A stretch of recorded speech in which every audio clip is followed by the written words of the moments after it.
Terima kasih anda masih lagi bersama kami dalam saingan Liga Malaysia musim 2007-2008. Siaran langsung kami bawakan kepada anda dari Stadium Jacob di Pasir Gudang. Pertemuan di antara pasukan Johor FC menentang pasukan Perlis akan kami bawakan kepada anda sebentar lagi.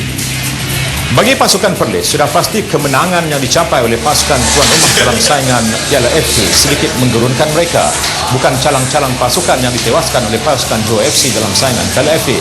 Mereka menewaskan pasukan Perak dengan kemenangan selesa 2-0. Namun begitu, keputusan seri yang dicapai oleh pasukan Perlis ketika menentang pasukan KL Plus dalam saingan Piala FA juga saya kira memberikan sedikit kebimbangan kepada Ramlan Rashid. Berikutan, pasukan KL Plus yang kini berada di tangga pertama dalam saingan Liga Premier musim ini, dan permainan yang ditunjukkan oleh pasukan KL Plus ketika menentang pasukan Perlis tempoh hari dalam saingan Piala FA sudah pasti diperhatikan oleh pemerhati ataupun jurulatih dari pasukan Johor FC, dan berita-berita mengenai kehebatan yang berlaku dalam perlawanan itu akan menjadi topik perbincangan di kalangan jurulatih Ramlan Rashid dan juga pembantunya.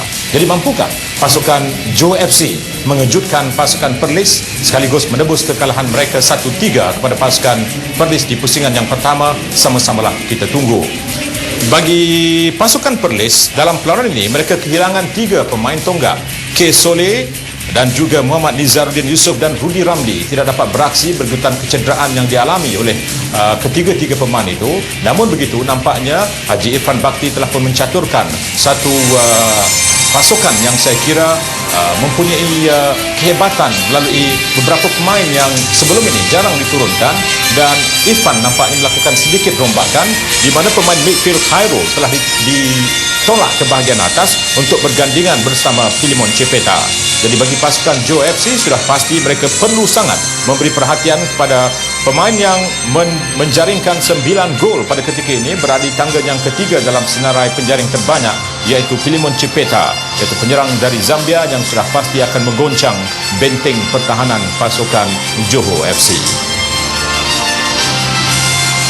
Cuaca di Stadium Jacob Pasir Gudang begitu baik sekali. Kedua pasukan sudah pun berada di tengah padang. Namun begitu, lagu negaraku, lagu kebangsaan negaraku akan dimainkan terlebih dahulu. Lagu kebangsaan negaraku tercinta Malaysia.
Baiklah, saingan Liga Malaysia musim 2007-2008 untuk perlawanan yang ke-15 sedia untuk dimulakan.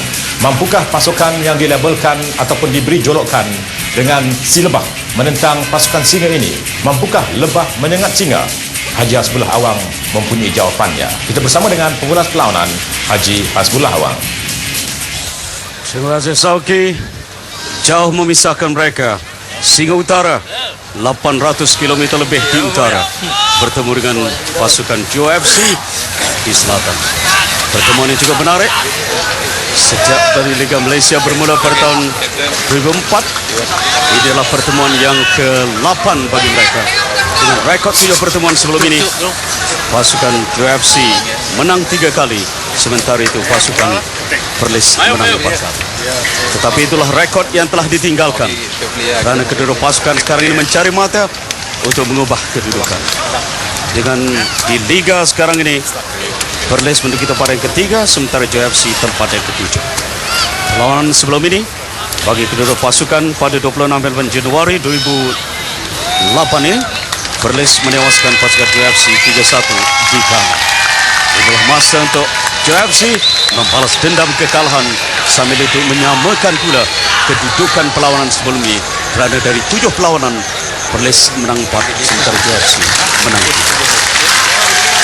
Itulah barisan pemain-pemain pasukan JFC tidak menurunkan pemain hantaran mereka Walter Ariel de Silva kerana menurunkan Gustavo Fuentes. Menurut Ramlan Rashid, dua pemain ini tidak boleh digantikan kerana ternyata kombinasi mereka tidak begitu ampuh, maka mereka dipisahkan. Dengan JFC meletakkan formasi 4-5-1 dengan meletakkan Fuentes seorangan sebagai pimpinan solo, tetapi dibantu oleh Eddie Halmi, Azwan dan juga Ridwan, sementara di bahagian pertahanan Wan Rohaimi bersama Montero dijangka akan melindungi Anis Farum di bahagian pintu gol pasukan JFC. 4-5-1 adalah formasi asas mereka. Sementara itu Perlis di bawah bimbingan Irfan Bakti meletakkan 4-4-2. Tidak ada pertukaran yang mendadak, tetapi mendapat semula hikmat Yusri Celah yang jangkakan pergantian di situ dengan Aziz Syahril Azmi untuk menguatkan di bahagian midfield pasukan Perlis. Sementara Pilamon Cipita dan Khairul Anwar Ramli akan bertindak di depan.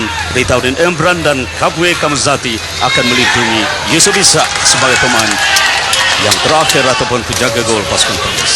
4-4-2 adalah formasi asas yang diterap oleh Irfan, dan ini pula Ramlan Rashid jurulatih pasukan Lebah atau JFC. Ini pula Irfan Bakti memegang pasukan Perlis kali yang kelima setelah kembali dari Indonesia. Ada pertandingan Manjit Singh dibantu oleh Kamil Tumen dan Sobri Mawadal. Dimulakan sekarang ini perlawanan di Stadium Jacob di Pasir Gudang. Perlis dengan pakaian kuning dan biru, sementara Jacob ataupun lebih tepat Johor FC dengan pakaian biasa mereka orange. Satu gawal yang coba dilakukan oleh Perlis. Satu asakan yang telah berjaya di situ akhirnya dapat dikawal semula oleh Johor Pasir Gudang. Diberikan kepada pemain nomor 24 yaitu Ridan Maung yang dulu bermain dengan Johor Pasir Gudang. Inilah Johor FC. Dan ini satu berawal yang dilakukan di situ. Gustavo Fuentes mencari ruang pakai. Satu serangan yang sudah dilakukan oleh Gustavo Fuentes. Dia mengelirukan pertahanan Perlis 3-4 orang sebelum melepaskan sepakan yang terus menembusi pintu gol pasukan Perlis. Dari gerak solo yang dilakukan di situ oleh Gustavo Fuentes. Jadi pada minit awal lagi, minit yang pertama, JFC mendahului sekarang ini dari Gustavo Fuentes. Cantik pergerakan yang dilakukannya dan terlindung di situ penjaga gol pasukan Perlis yaitu Yusuf Isa, melihat di manakah dia akan melakukan sepakan yang akhirnya mencari penjuru yang tidak dapat digapai oleh penjaga gol Perlis. Perhatikan gerak yang dilakukannya, akhirnya melepaskan sepakan kaki kiri yang terus menggegar jaring di belakang pintu gol pasukan Perlis Yusuf Isa.